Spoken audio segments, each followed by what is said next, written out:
the way to paradise!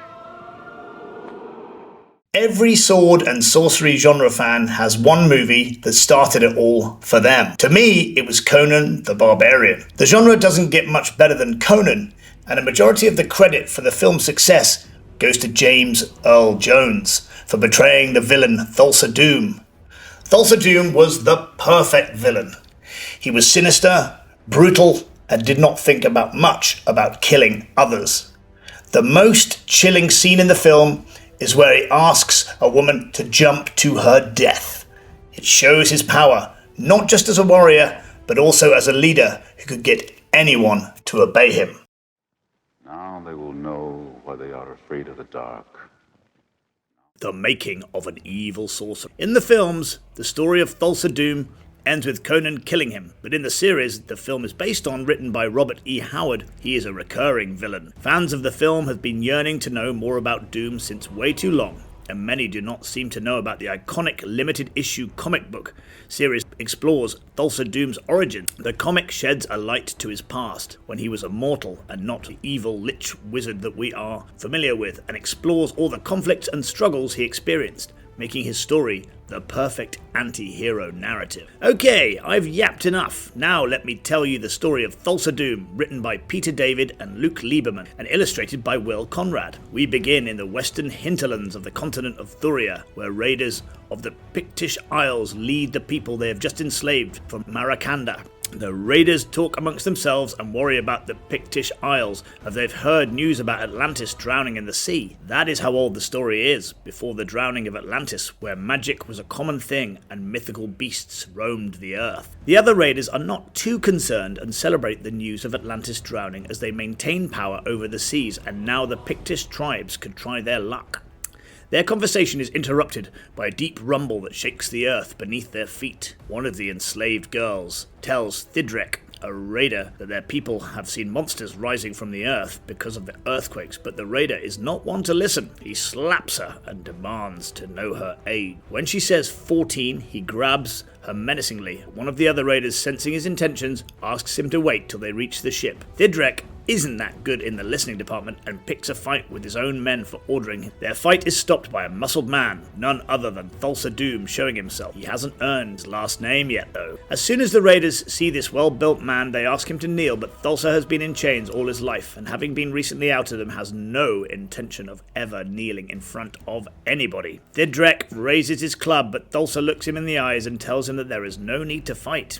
This strangely enchants Thidrek. He puts his guard down, allowing Thulsa to strike with his weapon. The other raiders realize that he's a warlock and attack him at once. Their fight, however, is cut short by another quake that releases a dark monster that can only be found in the worst of nightmares. Its head seems to be split in two, as its mouth runs vertically along its head. With its 8 limbs, it begins picking up men and snapping them into pieces. The creature overpowers Thulsa easily, but thankfully he has help from the people of Maracanda, who had arrived to save their own. They drive away the monster and welcome Thulsa for saving his life, although he did not actually thank them. The leader of the search and rescue, Malleus, introduces himself to Thulsa and tells him about Maracanda, the main trading hub with Grondar and Zarfana in the east before it was devastated by earthquakes. Thulsa himself was in the search for something that he assumed the Picts had, but they didn't. Malleus promises to help him in his search if Thulsa helped him to get his people home. On their way, Malleus comments on how Atlantis has treated its kingdom and made it a mere vassal. Meanwhile,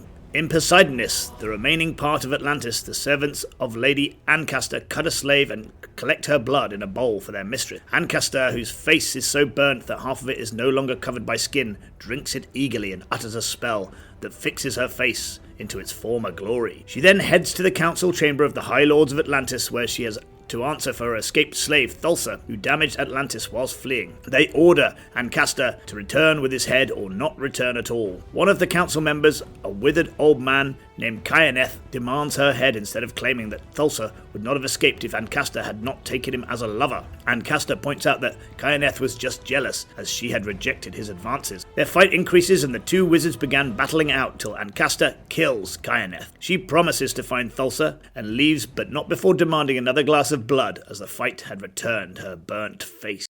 Maracanda and the Atlantean High Lord. Malleus thanks Thulsa for saving his people once again, and welcomes him to Maracanda, now a heap of destruction thanks to earthquakes. Malleus's wife and daughter rush to greet him, and he introduces them to Thulsa. He then decides to introduce Thulsa to his duke, in the hopes that he will know what Thulsa was looking for, but he is in for a terrible shock as he sees the Duke and Duchess killed and hung upside down. The night after Malleus has left, a sorcerer claiming to be the High Lord of Atlantis raided the city and was currently boasting about himself and his powers of damnation. He had a mark on his forehead that all his followers carried too. With just one look at the man, Thulsa tells Malleus that he is not a High Lord, and the amulet around his neck is what he was searching for. Malleus asks why he needs the amulet and gets his answer when this supposed High Lord, who seems to love hearing his own voice, sends a powerful blast of energy down. The people of Maracanda who survived the weird man's attack find shelter in the temple of goddess Marama. The men have no idea how to fight him as he has occupied the fortress and every night leads raids and carnage before slipping back into the fortress. Malleus asks one of his men about the search party who left over a week ago, and learning they haven't sent any word back, assumes the worst. Thulsa tries to ask what the search party was looking for. Malleus has bigger fish to fry. He asks Thulsa who he is, since he has a lot of knowledge about the amulet. Thulsa doesn't answer the question, but tells him that if he got his hands on the medallion, it would help rebuild Maracanda.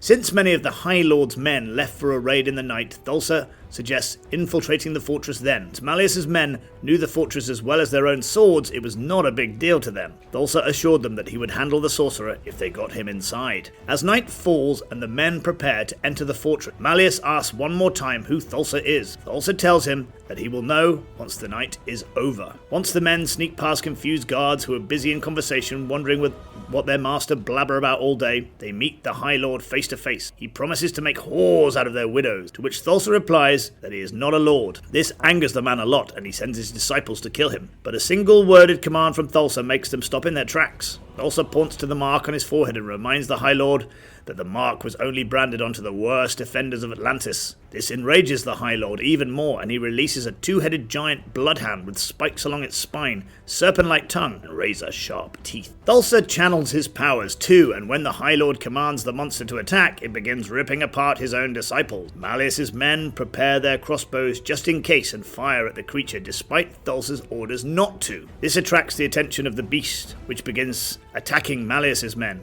In the confusion, Thulsa pulls apart the medallion from around the High Lord and pulls the creature back into it. Before returning, however, the creature tells Thulsa that he is one of them, and any person he leads is doomed if he carries doom in his name. The creature disappears with a goodbye. Malleus is the only survivor of the massacre, and he demands to know who Thulsa is. Thulsa reveals that he was a slave in Atlantis, and he escaped in the destruction of the city. But before he could continue, Malleus is thrown at Thulsa, and he crashes against a pillar. As Thulsa looks up, he sees Ancasta, ready for revenge. A friend and a woman's scorn. Ancasta reveals that she has been following the amulet to get to Thulsa and promises to make him pay for disfiguring her face. Thulsa claims that not one woman or child of Atlantis is innocent and that Atlantis deserved what it got. Ancasta uses the amulet to torture him and tells him that though an eternity of pain would be too less for him, she will find a creative way of giving him as much agony as possible. Thulsa asks for just one last time with her, as they'd spent in Atlantis. As she is distracted by this conversation, Malleus sneaks up behind her with a spear. He drives it right through her heart and throws her at a pillar. Her energy drains instantly, showing her huge red scar. Promising to return for revenge against them both, Ancasta flies away with the amulet, cackling like the evil witch she is. At this point, my man Malleus is tired. He asks the question once again, who are you, Thulsa? Thulsa answers that he was born into slavery in Atlantis, and he has no idea who his parents are. Ancasta was one of his masters who used him and abused him. The medallion she took belonged to her ancestors, and it was an artifact used to amplify sorcery. Thulsa had planned to quietly escape after stealing, but the night he stole the amulet, he heard Ancasta whipping a slave, and he was forced to take some action. He had flung burning coal in her face. Malleus asked whether he destroyed Atlantis, as Thulsa's conversation with Ancasta had implied it. Thulsa brushes past the question and tells him he'd been swept away by the sea and lost his consciousness. When he woke up, he no longer had the amulet, and that was how the High Lord had got his hands on it. The next morning, Malleus and Thulsa return to the temple. Malleus sends some men to recover the remains of their fallen comrades and asks them to put the High Lord's head on a spike outside the gate. The men declare Malleus is the Duke of Maracanda. Malleus is bitter, though, as he blames Thulsa for whatever happened to his men, which is totally absurd, as Thulsa asked them not to shoot the arrows at a snarling beast, but they did it anyway. Malleus tells Thulsa that if he hadn't destroyed Atlantis, many of his men would have still been alive, which again absurd considering Thulsa was freeing slavery. Poor Thulsa still tries to make up for his mistakes though, and tells them that he can help create a new Atlantis with Maracanda in the middle. The people of Maracanda have had enough of him and want him out. Malleus's wife talks some sense into everybody as she claims she can sense the goodness in Thulsa. She requests help from him, and Malleus reveals where the search party's gone, an abandoned monastery of the god Valka, which housed a treasure that would help them. None of his men had returned, and Thulsa could redeem himself by finding what was in the monastery. Thulsa is not eager to go on this mission as it sounds like a fairy tale, but he wants to please Malleus, so he sets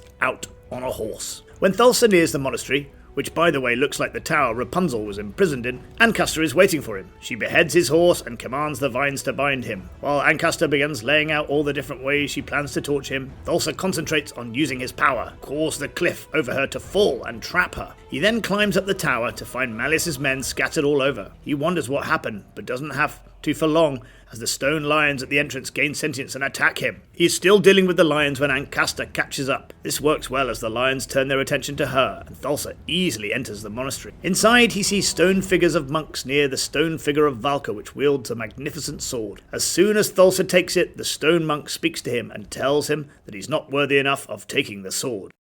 Doom is in your name. That rightfully pisses off Thulsa because he didn't fight a sadistic and maniacal witch and 2 stone lions just to be told he's not worthy. The monk tells him that only a descendant of the High Kings of Volusia, Malleus, wield the sword. Thulsa uses the sword to cut the greyish monk in half. Ancasta attacks him one more time and Thulsa directs a strong energy blast at her. She's forced to run away with her tail tucked between her legs. The next day, Thulsa reaches Maracanda with the sword and tells Malleus that they no longer have to worry about the witch as he's dealt with her. Malleus requests to hold the sword, promising to return it when Thulsa seems unsure. After examining the sword, Malleus gleefully leads him to the temple where trouble awaits them. Ancasta is back again. You didn't think she would go away so easily, did you? This time she's captured every single woman and child in the temple, tied them to wheels and strung them up in chains from the entrance of the city. As the men watch in horror, Ancasta compliments Malleus's lovely family. When she sees Thulsa preparing a sword, she reminds him that she can snap the chains like twigs and kill them all. She then tells Malleus that Thulsa was lying to him and the sword actually belongs to him. Malleus's men rain down on him, but they are no match to his power, which is now increased with the sword. Malleus drives a dagger into Thulsa's side, throws Malleus away using the sword. Ancasta then summons crows and dead bodies which rise from her power and combine like a jigsaw puzzle to form a giant. This corpse Lego Goliath roars to life and Thulsa drives his sword into Ancasta's heart. He uses the medallion around her neck to dismantle this abomination, but in the kerfuffle, the chains snap and everybody hanging up falls to their death. Malleus throws the sword and the amulet at Thulsa and asks him to leave. In his last words, he reminds him that the doom is in his name. As Malleus mourns the dead in Maracanda, Thulsa walks away. I am a sucker for a good sword and sorcery story, and it doesn't get much better than this. A tragic warlock, a crazy witch who loves torturing people as the villain, and a magic amulet. What more could you want? The story also paints Thulsa as this sad figure who is just trying to find his people. I wonder what other tales happened in between that led him to become a lich sorcerer. Until I get a definite answer, I will be satisfied knowing that Thulsa wasn't always evil and tried his best to do right. I also loved the art, as it was engrossing and had that mystical atmosphere throughout. What did you think of the comic book? Let me know in the comments below, and if you liked it, you know the drill. Like, share, subscribe, and ring that bell. We will soon be back with more awesome stuff, but until then, goodbye!